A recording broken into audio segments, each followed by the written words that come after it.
dadka ku dhaqan degmada Laasgeel gaar ahaan magaalada Dacarbuuq oo ka tirsan gobolka Maroodijeex ayaa taasi u diray qoys dan yar oo laba caruur oo kaliya oo ay lahaayeen maalintii Arbacadii uu ka qaaday dooxa weyn ee magaalada Dacarbuuq xilligaasi oo daad xoogani ka socday kaasi oo ka soo rugmaday silsilada buuraleyda ka sarreysay degmadaasi caruurtan geeriyootay oo ahaa laba wiil oo dadooda lagu kala sheegay 12 jir iyo 6 jir ayaa ka soo jeeday qoys reer baadiye ah oo deegaankaasi Dacarbuuq degan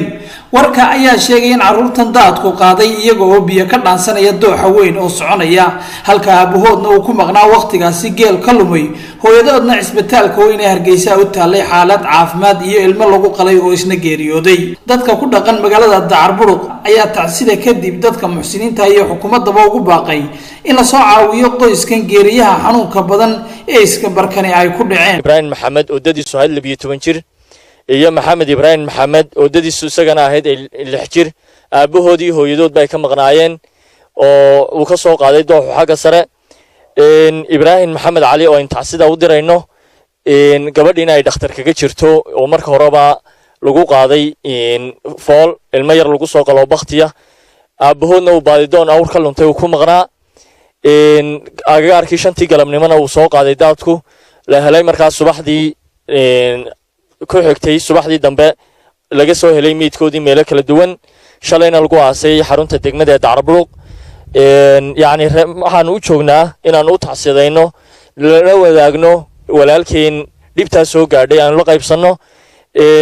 wixii lagu caawin karayana lagu caawiyo waan Soomaaliland baa gaarsiino waxa meesha tan macaa walba nuqsaan leh maanta ninkaasi labada u bada buu lahaa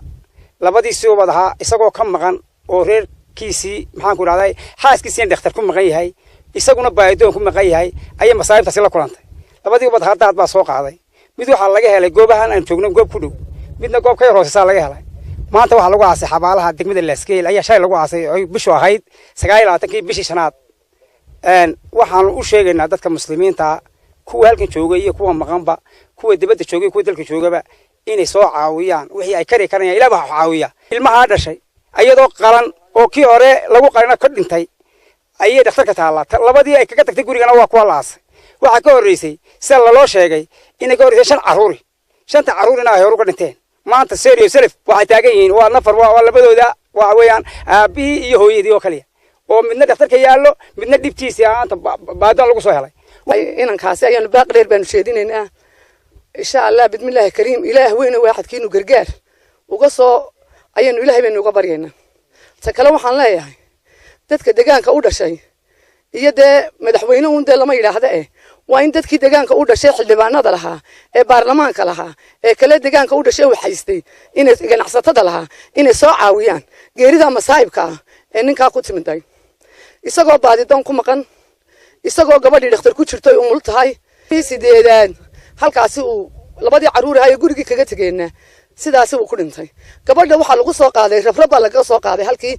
buurti laga soo qaaday gaarigii soo qaaday ya adduunyo umu haynin ya lacagteedii uu ku lahaa madaxweyne waxaan ka codsanaynaa halkan waxa ku badan shilalka baabuurtu aad ayay ugu fara badan tahay dadka reer miyiga ah ee tacabsan umulayana aad ay ugu fara badan yihiin dabada waxaan ka codsanaynaa inaad wasaaradda caafimaadka noo amarto oo ambalaasina siiyaan oo caafimaadka noo soo kordhiyaan ya shaqaale caafimaad oo hufan noo keeno ee maanta awlaadiisii isagana baadidoon ku maqan gabadhina dhakhtar ku jirto uu labadii u badaha uu ka tagayna uu daad qaaday horena awlaadiisii hore ay u dhimatay wax u noolna labada ay ahaayeen labadiina isaga oo ay ka maqan maanta dawa ilaahay qadarkiisa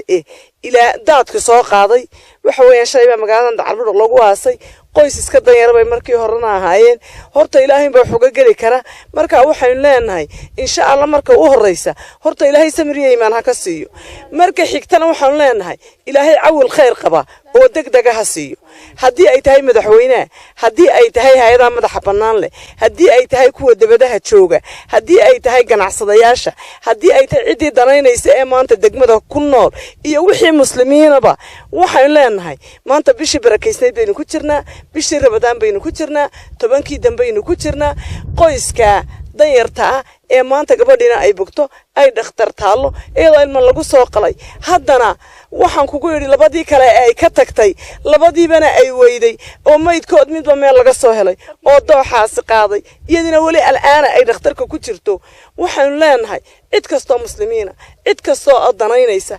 maanta goob cidla abay joogan waa labadoodii oo keliya in ilaahay iimaankana uga reebo lana soo caawiyo ayaa ka dhacday laba caruura oo caydii oo aad u yaryar ayuu daad soo qaaday labadaas oo kaliya in qoyskaas lahaayeen hooyadu waxay kaga maqneen xaalad caafimaad oo dhakhtarka taalay waxa lagu sameeyay operation oo koomay ku jirtay markii shilkan dhacay inaan aabaha dhalayna wuxuu ku maqnaa baadidoon marka labada caruur oo kaliya oo 9 caruur ka sii hadhana amba 8 caruur salano sheegay ayaa daadkaas soo qaaday marka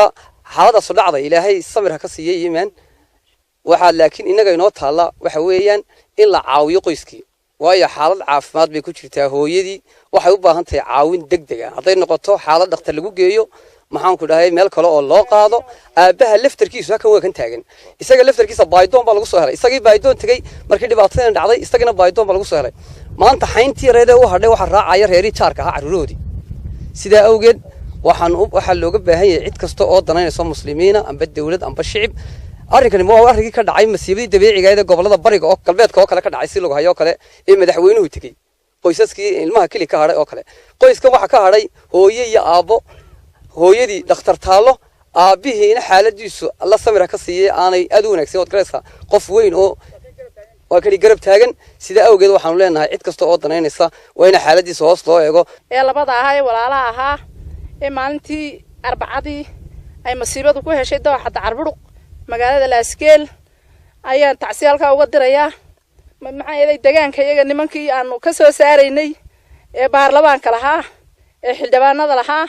ee maalintan doorasho ay doonayeen rarayay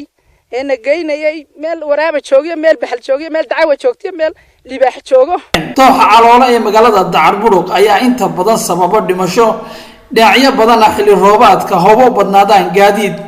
dad saaran yihiin oo dooxaasi qaade maxamed cabdilaahi soo fadhiiste Universal TV magaalada Berbera.